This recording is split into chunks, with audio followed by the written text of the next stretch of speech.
Before we begin tonight's story, I want to ask you something. From where in the world are you watching right now? And what time is it there? Are you lying in bed as the clock creeps toward midnight? Or listening in the early hours when the world is still half asleep? Let us know, because every shadow has its hour, and every city has its watcher.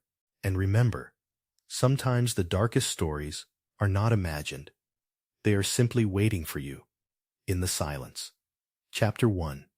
The Birth of Scarface's Shadow. Chicago, in the early 1900s, was a restless beast of a city, growing faster than it could control, its streets swelling with immigrants from Italy, Ireland, Poland, and beyond, each one chasing the golden promise of America, only to find themselves drowning in soot, poverty, and corruption. Into this fevered world stepped a young man from Brooklyn, Alphonse Capone, born in 1899, to a barber and a seamstress, raised among the tenements where survival meant fists, loyalty, and cunning. Before Chicago, before the empire, before the blood that would make him infamous, Capone was just another boy with scars, literal scars, slashed into his face during a bar fight in Coney Island that would forever brand him with the cruel nickname Scarface. Yet even in that youth, there was something unnerving about him, a charm too slick for his age, a temper too violent to be ignored, and an intelligence that could memorize the habits of a man in a single glance. It was said that Capone never forgot a face, never forgot an insult, and never forgave a slight. In Brooklyn, that was survival. In Chicago, it would become domination. When Capone arrived in Chicago around 1919, recruited by Johnny Torrio, a mentor who saw in him not just muscle, but a mind capable of empire, the city was already rotten with opportunity. Prohibition was looming like a storm cloud, and with it, the promise of untold riches for those ruthless enough to seize it. By the stroke of a pen, the government turned half the population into criminals overnight. Because whiskey and beer were not just luxuries, they were lifelines, social glue, medicine for misery. Capone saw it instantly. If the people wanted drink, and the law said no, then the real law was money, and the men who supplied the liquor would rule the streets. But unlike the brutes who saw only brawls and blood, Capone had something more dangerous, a vision. He imagined Chicago as a city, not just run by gangs, but structured like a corporation of crime, with departments, ledgers, hierarchies, and policies. Every speakeasy, every brothel, every brewery was a cog in the machine, and he would be the machine's heart. That vision, once set in motion, would transform Chicago from a city of neighborhoods into a kingdom of shadows, where the name Capone would become a password for both salvation and damnation.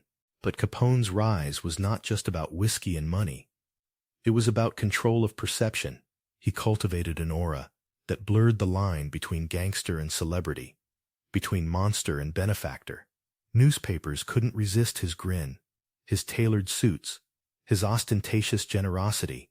He threw lavish parties, tipped waiters with $100 bills, donated to charities while his men pumped bullets into rivals.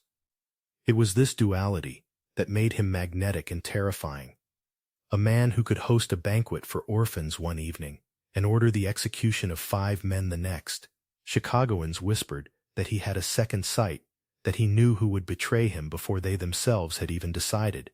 Was it paranoia, instinct, or something darker? His empire ran not just on liquor and guns, but on an atmosphere of dread, where every deal was laced with the possibility of death. The chilling truth was that Capone didn't need to be everywhere. His reputation was enough. A rumor of his wrath was as effective as a squad of hitmen.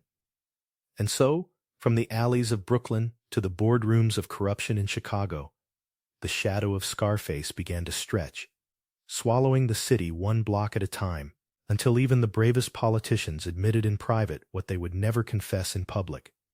Chicago was no longer governed by laws, but by Capone's will. Chapter 2. The Blood Oaths of the Underworld. By the mid-1920s, Capone's Chicago was a living nightmare, wrapped in velvet. A city where luxury cars purred past bread lines, where jazz musicians played for tycoons and killers alike, and where the police seemed less like enforcers of the law and more like uniformed employees of Scarface's empire. Yet what most citizens never understood was the invisible web of blood oaths that held this empire together, a network of silent promises and deadly consequences. Capone didn't just hire men, he bound them. Every bodyguard, every driver, every enforcer swore loyalty, not just with words, but with acts of violence that could never be undone. A man who killed for Capone was tied to him forever, because betrayal would mean exposure, and exposure meant death. This was the genius of Capone's organization. Loyalty was less about money and more about complicity. Each man carried the weight of his own crimes, like a chain. And Capone held the key. It was a system of control, as efficient as any army, and far more terrifying, because its punishments were absolute. The streets told stories, darker than newspapers dared print. Some whispered of initiation rites that required men to execute rivals while Capone watched, testing not just their courage, but their coldness. Others spoke of rooms in the Lexington Hotel, Capone's headquarters, where men went in and never came out, their bodies spirited away through tunnels that stretched beneath the city like veins of the underworld itself. Did those tunnels truly exist, or were they inventions of a terrified imagination? No one could say for sure.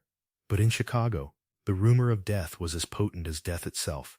Families of missing men would gather outside the police stations, only to be met with silence, or worse, smirks from officers who had already cashed Capone's bribes. The city learned to live with its disappearances, as if vanishing into Scarface's shadow was simply another fact of urban life, as ordinary as the sound of jazz drifting from a speakeasy. Capone himself understood the theater of fear. He was said to keep a ledger of every insult, every betrayal, every debt unpaid, and to repay each one in kind. Sometimes years later, when the victim least expected it, a rival might believe he was safe, that he had escaped Chicago's claws, only to be gunned down in another city. His death a reminder that Capone's reach was national, not local. Even lawmen were not immune. A detective who spoke too boldly against him might find his home riddled with bullets, his family fleeing in terror.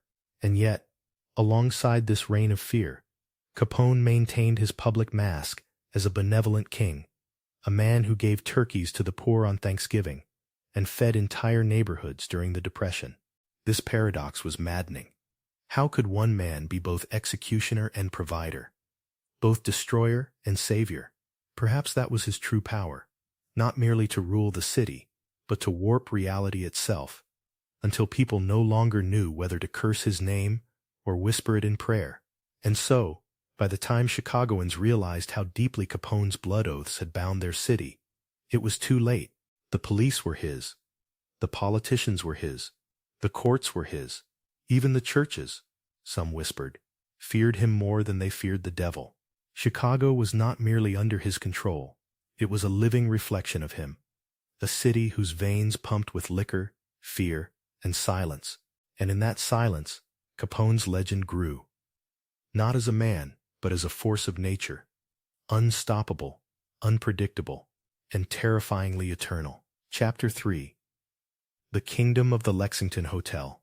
If Chicago was Capone's empire, then the Lexington Hotel was his palace, a towering monument of brick and fear that rose above Michigan Avenue like a fortress of shadows.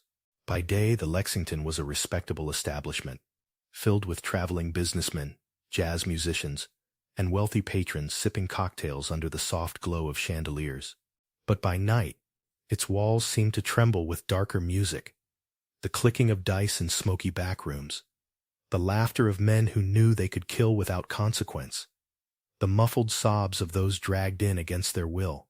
To step into the Lexington was to cross a threshold where ordinary laws ceased to exist.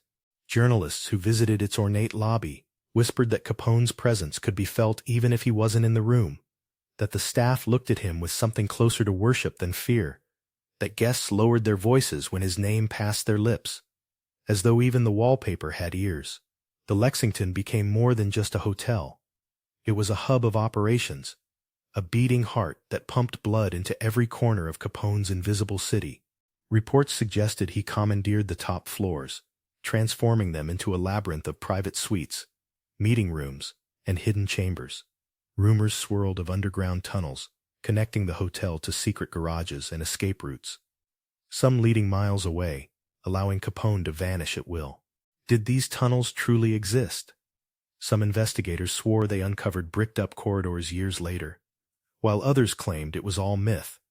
Yet myths are often more dangerous than facts, and Capone thrived on myth. The hotel itself became a symbol, an untouchable fortress, where the most powerful gangster in America dined in public, drank illegal champagne, and conducted business openly, as if daring the police to confront him, and they didn't. Not because they couldn't, but because they were already his employees. Their salaries doubled by Capone's envelopes. But what made the Lexington terrifying was not just Capone's physical presence. It was the way it embodied his paradoxical empire of fear and generosity. Families who had lost sons to gang wars still lined up outside its doors on Thanksgiving, waiting for turkeys Capone distributed by the hundreds. Desperate fathers who couldn't afford bread for their children knew they could get food from the man who had likely ordered their neighbor's execution. The hotel became a cathedral of contradictions, a place where blood oaths were sworn upstairs, while charity was dispensed downstairs, where priests begged Capone for donations, even as detectives plotted to catch him. And somewhere between the gleam of the lobby chandeliers and the echo of gunfire in the streets, Capone transformed himself from a gangster into something larger, an institution. He was no longer just a man in a suit. He was Chicago itself, and the Lexington was his throne. Chapter 4. The Machine of Murder, Behind the Velvet Curtains of Power. Behind the champagne and the jazz, Capone's true engine of rule was murder. Cold, calculated, and executed with the precision of a corporation. By the mid-1920s, bodies were piling up in Chicago at an astonishing rate. Historians estimate that Capone's men were responsible for more than 700 killings during his reign, though exact numbers vanish into the silence of unreported disappearances and corrupted police files. Murder, for Capone, was not chaos. It was policy. Rivals weren't simply eliminated. They were made into examples. Their deaths designed to send ripples of fear that lasted longer than the bloodstains on the pavement. The St. Valentine's Day massacre was the most infamous, yes, but it was only one note in a symphony of executions that played across the city every week, each killing a message written in lead. Capone understood something chilling about human psychology, that the imagination could be more terrifying than the act itself. Stories circulated of men dissolved in quicklime, their bones melted into nothingness, of corpses chained to concrete blocks and dropped into Lake Michigan, of unlucky informants carved apart in butcher shops. Whether these tales were true or not hardly mattered. The fear they spread was real, and it worked. Chicagoans no longer needed proof. They only needed whispers. Parents told their children not to linger near alleys after sundown, not to stare too long at luxury cars parked in poor neighborhoods, not to ask questions when neighbors vanished overnight. Even silence became a survival tactic, for to speak Capone's name was to invite danger. The machine of murder had done more than eliminate enemies. It had silenced an entire city. And yet, there was an artistry to Capone's violence. As grotesque as that may sound, he timed killings for maximum impact, on holidays, on crowded streets, during public celebrations, turning assassinations into spectacles that doubled as theater. Rivals were cut down in barber chairs, at restaurant tables, even in church steps, each death blurring the line between sacred and profane. This was no random brutality. It was a campaign of psychological warfare, a constant reminder that Capone was not simply a gangster, but the arbiter of life and death in Chicago. The paradox deepened. He gave food to the poor with one hand, while ordering executions with the other. And the city, trapped in this nightmare ballet of generosity and slaughter, adjusted its rhythm to his. In Chicago, murder became mundane, as ordinary as traffic lights or jazz notes drifting down State Street. Capone had remade the very definition of normal. Chapter 5. The Whisper Network of Fear. Perhaps the most terrifying aspect of Capone's rule was not the bullets or the bribes, but the whispers. His empire was built not only on liquor and violence, but on the invisible web of rumor that spread through every street, office, and home. In Chicago, everyone seemed to know someone connected to Capone, even if they didn't realize it. The milkman delivering bottles at dawn might also be running messages for his men. The tailor stitching suits could be laundering money through his shop. The friendly policeman tipping his hat on the corner might also be feeding Capone information about planned raids. Fear was not just an emotion. It was an atmosphere, seeping into every conversation, every decision. To survive in Chicago was to know the rules without being told. Keep your head down, pay your debts, never refuse a favor, and above all, never ask questions. Capone weaponized this whisper network with terrifying precision. He spread rumors of his own invincibility, tales of how he had walked unharmed through gunfights, how bullets seemed to miss him, how rivals plotting against him died mysteriously in their sleep. Some swore he consulted fortune tellers, that he carried charms against betrayal, that he was untouchable because the devil himself was his ally. Were these stories true? Likely not, but in Chicago, truth was irrelevant. What mattered was belief, and belief was enough to bend the will of thousands, even hardened killers under Capone's command. Sometimes whispered that Big Al had a sixth sense, that he could smell treachery before it happened. That aura of supernatural inevitability made resistance unthinkable. Why fight a man who could not be killed? Why betray someone who seemed to see into your very soul? This climate of fear ensured Capone didn't need to lift a finger for control. The city policed itself. Businessmen paid their insurance fees without argument. Witnesses forgot what they had seen. Politicians looked the other way. Families moved away in silence when sons disappeared, grieving in private, but never daring to demand justice. Chicago had become a city of ghosts, haunted not only by the dead but by the living, who carried their fear like chains. And in the center of this spectral empire stood Capone, a man who had remade reality itself so that the boundaries between rumor and fact, between law and crime, between life and death, blurred into one endless shadow.